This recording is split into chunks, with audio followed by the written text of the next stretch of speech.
By 1996, the spy genre was looking for a new shape.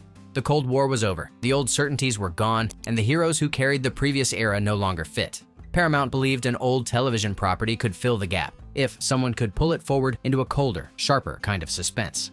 The film that emerged was Mission: Impossible, directed by Brian De Palma, produced by a brand new company built around its lead and engineered around betrayal rather than spectacle. Almost 3 decades on, nearly every choice behind it has a story the audience never saw. Number 1. Cruise took the first gamble. On paper, it should have been the safer move to keep doing what already worked. Tom Cruise was coming off a decade of star vehicles that had largely chosen themselves, and the easiest path forward was more of the same. Instead, the project he chose to anchor a brand new production company was a feature adaptation of a 30-year-old television series his audience knew only by its theme music. Cruise/Wagner Productions, formed with longtime collaborator Paula Wagner, took on the film as its first project and its first test. The arrangement was unusual for the era. Cruise was not simply attached as a leading man, but helping shape the concept, the set pieces, and the audience experience from inside the production. The wager was that a movie star could run a blockbuster rather than only front one. That gamble looked different from inside the project than it did from the outside. The studio had been waiting for a star powerful enough to break the property out of development limbo, and Cruise's arrival meant the wait was finally over. Paramount, for its part, had been ready to make this bet for years before he walked in. Number 2. Paramount had rights, no movie. For more than a decade before cameras rolled, the rights to the original series had been sitting on a shelf at Paramount with nothing to show for them. Television deals came and went. The recognizable title kept its place in studio inventories, and a few names circled the property over the years without ever closing the gap between owning a brand and actually making it work. The problem was not access. The problem was that a famous title on its own never builds a movie. The studio still needed a story that justified the leap from television rhythms to cinematic scale, a tone that did not feel like easy nostalgia, a director willing to take the property somewhere unfamiliar, and a star powerful enough to make a skeptical 1990s audience consider buying tickets for a property their parents had watched at home. Without all four, the rights were a placeholder, the kind of long dormant brand that quietly sits in a development binder year after year, while the people who once watched the original move on to other things. The studio had the name. What it did not yet have was a version of the genre that matched the world its audience now lived in, and until that arrived, the property's potential was theoretical at best. Number 3. Post-Cold War spy paranoia. By the time the project entered active development, the spy story had been quietly losing its scaffolding for several years. The Berlin Wall was gone, the Soviet Union had dissolved, and the genre's old engine of 2 blocks facing each other across a recognizable line no longer turned. What had carried half a century of espionage fiction now read as a closed chapter, and the writers walking into the 1990s had to find a new question for their heroes to answer. The answer that the film arrived at was new doubts rather than new enemies. Loyalty inside the institution itself became the source of fear. The impossible mission force was no longer presented as a clean machine doing clean work against clean villains. It was an organization that could turn on its own people, contain moles at the highest level, and disavow agents the moment a mission went wrong. The threat had moved inside the building. That shift in tone changed everything else downstream. The pacing slowed in places where audiences expected speed, the dialogue grew more guarded, and the camera began watching characters in the way characters were watching one another. The result was a spy thriller that felt less like a chase across borders and more like a long interior interrogation, and it set the conditions under which every later decision on the project would be made. Number 4. Script chaos under pressure. 3 of the most respected screenwriters in Hollywood took passes on the script before the film reached its final form. David Koepp arrived first, brought in to give the project a workable shape after early drafts had failed to lock the story together. Steven Zaillian followed, fresh off the Academy Award for Schindler's List, hired to deepen character and clarify the deception at the center of the plot. Robert Towne, one of the great script doctors of the era, came in last to polish, restructure, and write key sequences, while the production was already in motion. For most pictures, 3 writers of that caliber would have ironed out the spine of the story long before cameras turned. On this one, they barely did. Pre-production began with significant story problems still unresolved. Brian De Palma was designing the major set pieces, the embassy operation, the Langley vault, the train climax. At the same time, the writers were trying to work out how the plot connected them. Pages arrived on set with the ink still wet. Scenes were rewritten between takes. The strange achievement of the final film is that none of that chaos is visible on screen. The puzzle box plot, with its triple crosses and its slowly tightening trap, reads as the work of a single, careful mind. when in fact it was the work of three minds working at angles to one another. A director shooting suspense sequences faster than the script could supply motive for them, and a producer star coordinating the whole effort to keep the picture from collapsing under its own ambition. What audiences read as elegance was, in the room, an emergency held together by people good enough to make the emergency invisible. Number 5. Prague made it feel haunted. Old stone, narrow streets, and the particular hush of a city still emerging from 40 years of communist rule did most of the atmospheric work the script could not. The crew set up shots on the Charles Bridge before sunrise, framed Old Town Square and Wenceslas Square against winter light, and used the National Museum's facade as a backdrop for the fictional embassy world the opening act needed to sell. None of those locations had ever been used quite this way in a mainstream American picture, and the unfamiliarity was the point. Audiences expecting the glossy European tourism of earlier spy films found something colder instead. Empty cobblestones reflecting streetlights, Baroque facades half in shadow, a city that looked like it kept secrets without trying. The choice gave the first act a personality the writers could not have built from dialogue alone, and it explains why so many viewers remember the opening of the picture as feeling almost haunted before any of the actual betrayals begin. The capital of a country that had only just stopped watching its own citizens turned out to be the perfect place to film a story about being watched. Number 6. Lucas helped the first act.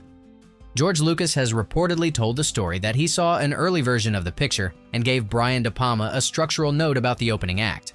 As the account goes, the original cut moved too quickly into the embassy mission, and Lucas suggested the audience needed a beat with the team before the team was destroyed. The idea was straightforward. If viewers had spent no real time with the agents who walk into that fictional embassy, their wipeout in the next sequence would land as plot rather than as loss.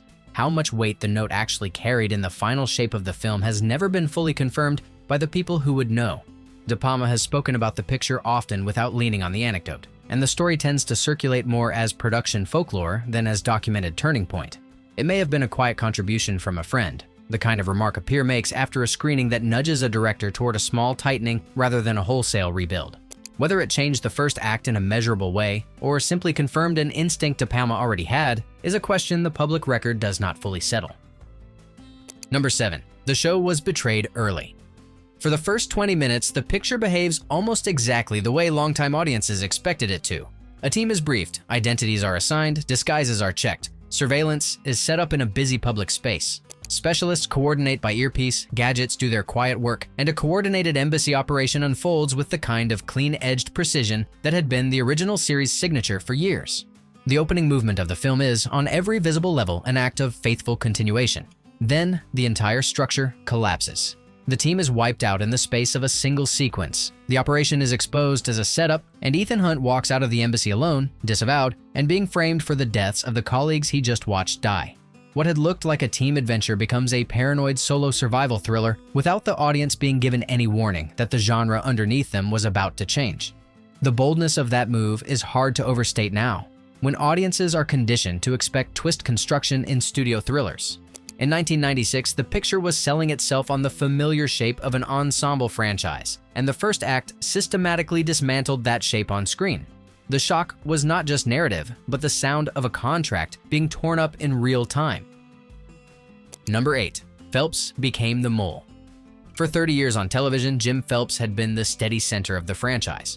He was the man who opened the message at the start of each episode, the one who quietly recruited the team, and the moral spine the show used to anchor everything else.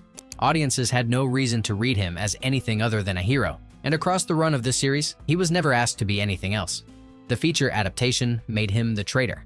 The decision did not arrive lightly. Making Phelps the inside man required reversing the most stable character in the original property, betraying the heroes around him, and ending the picture with him exposed and killed in the final reel. It was a deliberate symbolic act, not a casual rewrite. The film was using the most familiar face in the franchise to argue that the old certainties no longer held, and that loyalty inside the institution had become the very thing the audience could not trust. In a story built around mole hunts and disavowal, the most senior figure in the room had to be the rot.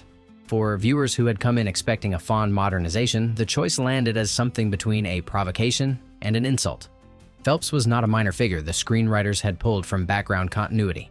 He was the character the original series had asked its audience to believe in for years, and the new picture was burning him on screen as the cost of admission to its darker world. The bet was that the shock would land as boldness rather than betrayal, and the studio committed to it, knowing the picture's reputation among the franchise's older guardians might not survive the gamble. Number 9. Kittredge made talk dangerous. The aquarium restaurant is one of the quietest scenes in the picture, and one of the most dangerous. Crystal glasses, white tablecloths, the soft clatter of a high-end dining room, and across the table, an IMF director who has just looked at Ethan Hunt and called him a murderer. There is no chase here, no gunfire, no countdown clock. The threat is built almost entirely out of dialogue and camera angles. Eugene Kittredge, played by Henry Czerny, is the closest thing the film has to a third antagonist, and his function in the story is to make explanation feel like a trap. The scene gives Ethan information he urgently needs. The team has been wiped out. He is the suspect. He is the only survivor, but it gives it to him in the form of accusation. Every fact arrives as a charge.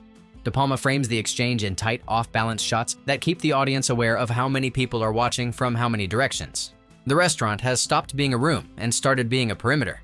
The genius of the staging is that the audience watches Ethan solve the setup and become the suspect at the same time. The two realizations land on him in the same breath. By the time he triggers the explosive gum to escape, the picture has already made its argument about its own genre, which is that the most threatening scene in a spy thriller no longer needs to involve a weapon. It needs only two people, a table, and a long conversation neither of them can afford to lose. Number 10. Aquarium blast set the tone. 16 tons of water. That was roughly what the restaurant aquarium sequence asked the crew to manage when the tanks went up in the middle of a controlled set. The shot was Cruise's idea, pushed for during planning despite real concern about exploding glass, the force of the wave, and the difficulty of staging an explosion in a confined space without anyone getting hurt. By the standards of mid-1990s practical effects, it was an unusually ambitious moment for a sequence whose primary job was to get one character out of a chair. The staging required pre-stressed glass tanks, carefully placed charges, and timing rehearsed against the precise instant the actor would clear the blast radius. Crew members raised the standard objections. Too much water, too much risk, too much potential for a take that could not be repeated safely, and the answer that came back was that the effect needed to be as physical as it looked. The argument for it was atmospheric, not narrative. A practical wall of water and shattering glass behind a sprinting actor would tell audiences something about the kind of picture they were watching in a way a digital approximation could not. What seemed at the time like an outsized risk for a single scene became something larger in retrospect. The willingness to put the lead actor inside the physical danger of his own set piece would harden into a defining principle of the franchise, and the aquarium was the place that principle first surfaced on film. Everything later, the climbs, the dives, the leaps that grew bigger with each entry, has its earliest expression in the moment those tanks let go. Number 11. TV DNA stayed hidden. A magnetic tape hisses, a voice delivers a briefing the listener will not be allowed to acknowledge, and a small reel destroys itself in a curl of smoke. The image is older than most of the audience watching the 1996 picture, and the picture uses it knowing that. The self-destructing message was one of the original series' most quoted devices, and the feature kept it almost unchanged. The same went for the latex masks, the false identities, the precision-engineered gadgets, and the long set pieces built around specialists solving an apparently impossible problem. The film is often described as a rejection of the show it adapts, but a closer look at its surface tells a different story. The recognizable furniture of the franchise is everywhere. What changed was the temperature around it. The masks now hide betrayal as often as they hide identity. The expert team is no longer an unquestioned heroic unit, but a structure that can be hollowed out from the inside. The gadgets work, but the people deploying them can no longer assume the people who sent them are on their side. That doubled posture, keeping the genre's machinery while changing the mood around it, is one of the picture's quieter achievements. It explains why longtime fans recognize the ingredients even when they disagreed with the cooking, and it explains why audiences new to the franchise could read the film as both a continuation and a reinvention without feeling the seam. The next set piece built on exactly that doubled effect, asking the audience to admire the machinery while quietly threatening to break every part of it at once. Number 12. Langley was built on silence. For a summer blockbuster, the most famous scene in the picture is almost completely silent.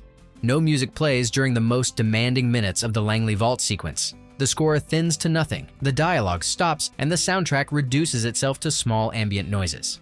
A fan, a breath, the faint creak of a rope under load. In 1996, that was a deeply unusual choice for a summer release whose audience had been trained on the percussive overscoring of the previous decade's action cinema. The decision is also the source of the scene's tension. With the music gone, every small sound becomes a potential failure point. A drop of sweat could trigger the floor sensor. A movement against the harness could pull the wire off pitch. The rat in the duct, the technician in the next room, the bead of moisture sliding off Ethan's glasses, each detail becomes a near miss because the soundtrack has stopped covering for the production. The audience stops being told how to feel and starts listening for clues the way the character on screen is listening for clues, and the result is that suspense becomes a shared activity rather than a delivered effect. What makes the choice work is that nothing about it is gentle. The silence is loaded rather than empty, and the room is loud with everything that could go wrong. The editing keeps planting tiny audible events that the score, if it had been there, would have flattened into background. De Palma's willingness to strip the sequence down to that bare register in the middle of a film whose other set pieces are scored more conventionally is the choice that turned the Langley break-in into the image the entire franchise is now built on. The scene's machinery, in turn, kept getting more elaborate from there, because once silence had become the threat, the production found it had room to keep adding pressure to a sequence that had already pushed every other axis as far as it could go. Number 13. Each act had its own look. Across 3 principal shooting locations, cinematographer Stephen Barum gave the picture 3 different visual personalities, and the choice was deliberate. Prague in the opening act is shadowy, ornamented, and old world. The camera frames characters against centuries of stonework, and behind windows lit from inside warm rooms. Edges blur, light pools. The image carries the texture of a city the audience has been told to read as historic, suspicious, and patient. The Langley material breaks that texture entirely. The vault interior is bright, white, sterile, and tonally evacuated of the warmth that Prague carried. Barum lit the space to read as institutional rather than dramatic. Surfaces look clean to the point of clinical. The black silhouette of Ethan dropping into that whiteness becomes almost graphic, a piece of high contrast design rather than naturalistic photography. The shift from one location to the next is not just narrative, but a change in the film's visual grammar. The train climax again occupies a different register. Sleek metallic surfaces, narrow corridors, and the increasingly oppressive geometry of a high-speed enclosed space pull the camera into tight, claustrophobic compositions. The exterior chaos of wind and forced perspective gives the sequence its forward energy, while the interior framing tightens until even moments of quiet feel pressured. By the time the helicopter enters the tunnel, the picture's visual personality has traveled across 3 distinct aesthetic worlds without ever telling the audience to notice. That triple shift is part of why the film still reads as cinematic rather than televisual on a rewatch.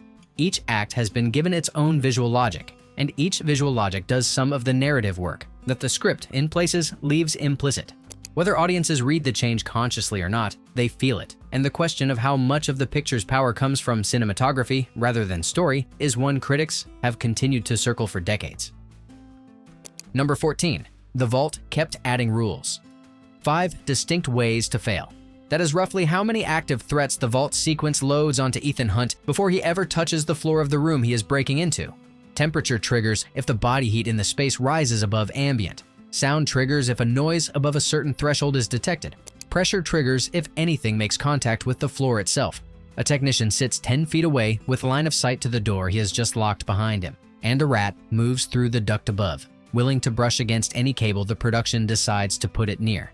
The scene works because the audience understands every one of those constraints before the sequence begins. The film takes care to plant them in advance, often in the same conversational tone the original television series used for its briefings. By the time Ethan is lowered into the room, the viewer is tracking 5 potential disasters at once, in real time, with the camera deliberately holding on each axis long enough to keep the threat alive. Nothing in the scene is invented as it goes. Every danger has been declared. What sets the sequence apart from the more famous mid-air image people remember from the poster is the layering. Even after Ethan is in position, the room keeps adding rules. A bead of sweat appears. The rat shifts. The technician reaches for a glass. Each new bead is small enough that, on its own, it would not register, and the accumulation of them is what generates the breath-holding effect audiences still describe decades later.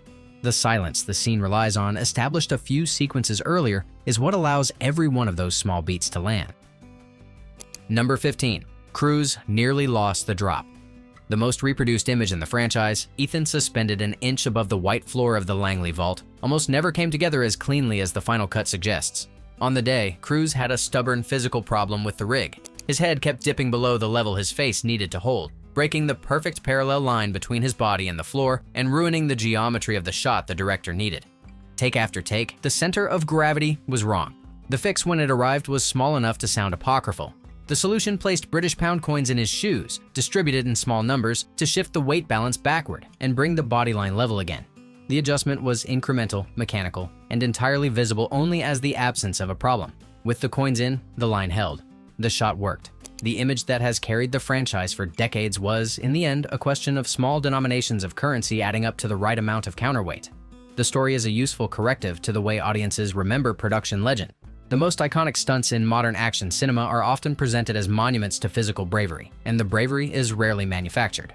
What is also true is that the same stunts are routinely held in place by very small, very unglamorous solutions that arrive in the room because the camera is rolling and the schedule will not wait. A handful of coins sliding around inside a pair of shoes was the difference between the picture's signature image and a missing shot. Number 16. De Palma turned heist ballet. A black silhouette descending into a white room. A cable held at the precise tension a human body can sustain. A knife unfolding so slowly the audience hears the click of the blade lock, and a single bead of sweat sliding down one frame at a time. The Langley heist is constructed almost entirely from objects in motion. There is barely any dialogue. There is almost no music. There is a body, a wire, a few tools, and an empty space. And out of those four ingredients, De Palma builds one of the most precisely staged sequences in studio cinema. What separates the scene from a competent action set piece is the discipline of the framing. Every cut earns its place. The cable, the floor, the knife, the laptop, the technician's coffee cup, each gets the screen time it needs to register as a threat, and each is then withheld so the next element can take over. The choreography is closer to dance than to fight. The viewer is not asked to follow violence. The viewer is asked to follow weight, balance, breath, and the relationship between a man and a few cubic feet of empty air. By treating tiny objects with the gravity most action films reserve for explosions, De Palma argues for a different kind of cinema underneath the genre. Suspense in his version of the spy thriller is generated by what can give you away, not by what can hurt you. A drop of sweat in this scene is more dangerous than a bullet would be in another picture, and the camera knows it. Number 17. The train was mostly illusion. The wind across Cruise's face in the final reel looks like high-speed exposure to genuine moving air, but most of it is not. The bulk of the train climax was photographed at Pinewood Studios on rigs designed to simulate motion while the train itself remained stationary, and the apparent speed is a layered composite of practical staging, large fan wind effects, blue screen photography, and post-production work done by industrial light and magic. The choices were practical rather than secretive. Filming the sequence on a genuinely high-speed train would have introduced safety, scheduling, and continuity problems the production could not solve.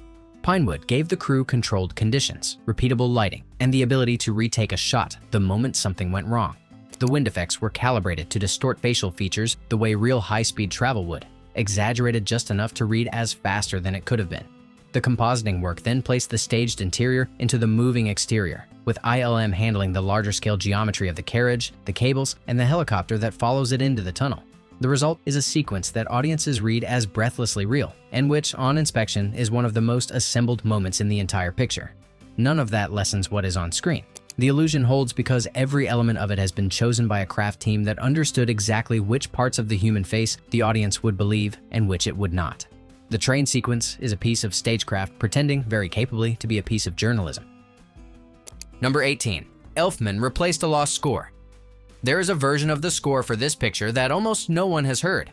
Alan Silvestri, by then one of the most reliable composers in Hollywood, was originally hired to score the film and completed work that was set aside during post-production. The decision was made late in the schedule that the music was not landing as the director and producers wanted, and Danny Elfman was brought in to start again. Elfman built his replacement score against a compressed deadline while also working around the existing weight of Lalo Schifrin's original television theme, which had to be honored rather than reinvented. The result is a hybrid soundtrack of Elfman threading through Schifrin's instantly recognizable theme, which the audience receives as one continuous musical identity. The Silvestri material, meanwhile, has remained largely unreleased and untouched for decades, a complete score that exists somewhere in studio archives without ever having been the music of the film it was written for. Even the sound of the picture, in other words, went through a behind-the-scenes reset before audiences ever heard it. Number 19. Estevez was the shock cameo. Emilio Estevez in 1996 was still recognizable to a wide American audience from a decade of leading roles, and the choice to use him as Jack Harmon and then kill him in the first major sequence was a piece of casting that worked precisely because of the contradiction. Estevez's name appears nowhere in the opening titles. His face arrives uncredited, integrated into the team that walks into the Prague embassy operation, and disappears almost immediately when the elevator shaft accident takes him out. For viewers who recognized him, the shock was doubled. A famous face was supposed to be a safety signal in a studio picture, the kind of casting that quietly assures audiences a character is going to survive long enough to matter. Putting Estevez in the team and then erasing him within minutes was the film's quiet way of warning the audience that no familiar visual signal would be honored. The cameo was not a trivia detail, but a structural choice designed to confirm, before the plot had even properly turned, that the rules of this picture were going to be unlike the ones the audience had brought with them. Number 20. Critics loved what confused them. Roger Ebert, writing in the Chicago Sun-Times the week the picture opened, said in plain terms that he could not follow the plot. He was not alone. A significant portion of the contemporary press described the film's story as overcomplicated, deliberately murky, or simply too dense for a single viewing to untangle.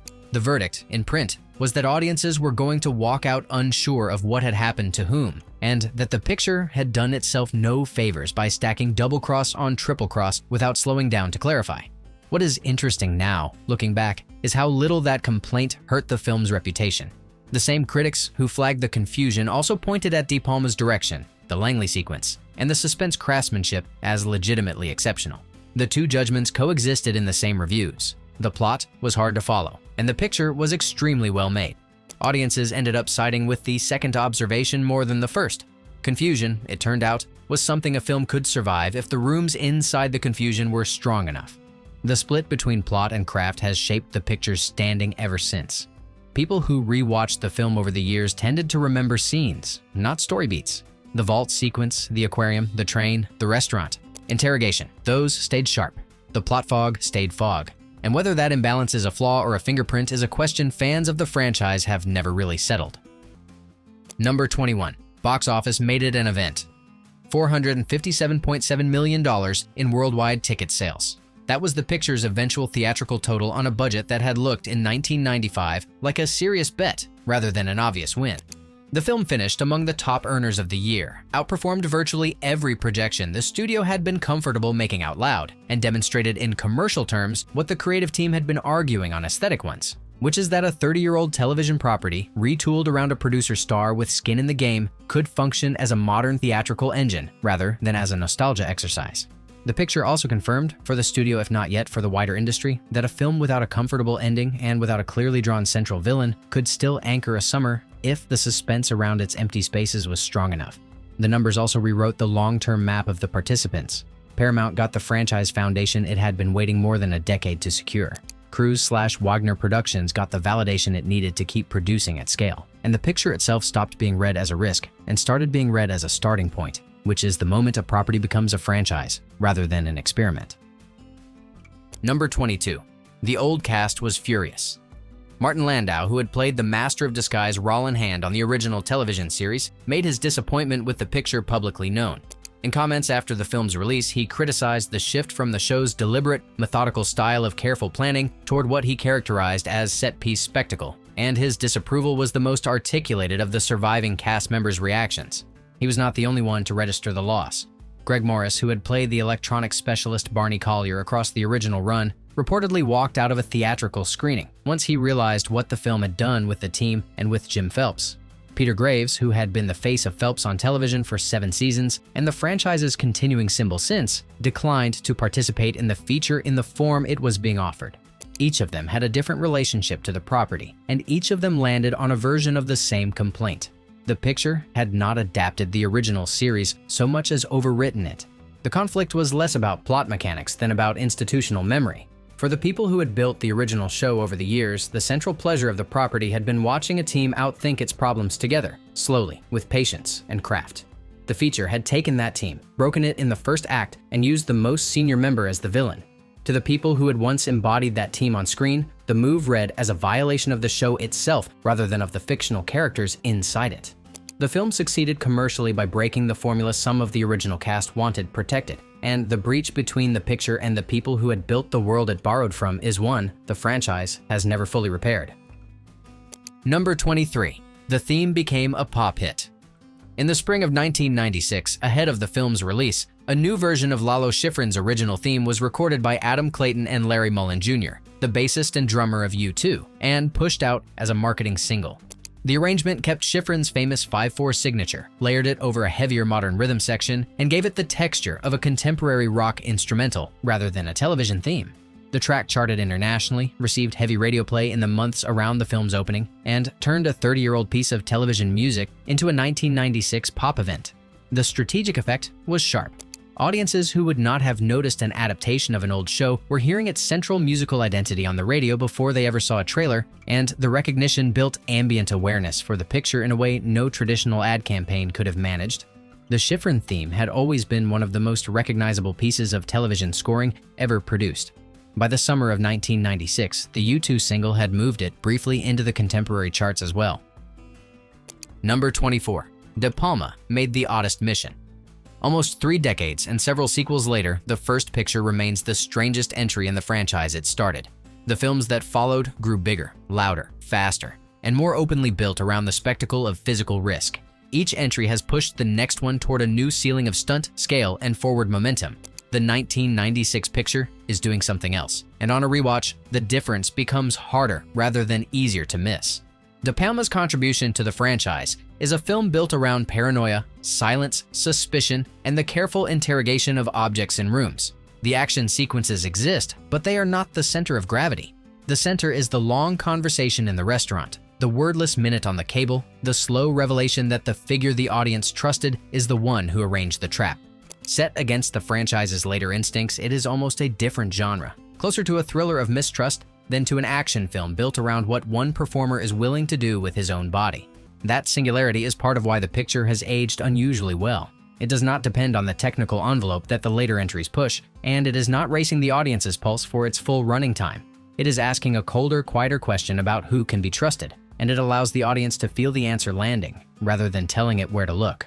Whether the franchise will ever return to that register is a question that has been left open for decades, and the answer, like much of what the first film offered, sits comfortably in the space the picture itself created, unresolved, on purpose, and still watching the door. 3 decades on, Mission Impossible did 2 things at the same time. It rebuilt an old television property into a working modern thriller, and it laid down the architecture for a franchise that has now stretched across most of a lifetime in cinemas. The sequels grew louder, the stunts grew bigger, yet almost everything those later pictures inherited from this one is still recognizable in the original, from the masks and the disavowal to the impossible plans. Cruise's producer star control of the project, and Schifrin's theme as the franchise's permanent musical signature. If any of the secrets on this list stayed with you, drop a note in the comments about which one landed hardest. And if you'd like the next deep dive on a film like this to find its way to your feed, a quick like and subscribe quietly takes care of that. The first picture still feels dangerous to watch decades later. Every room, every glance, every quiet pause seems like it might be hiding a trap, and that, more than any of the stunts that followed, is the real legacy of what De Palma and his team put on screen in 1996.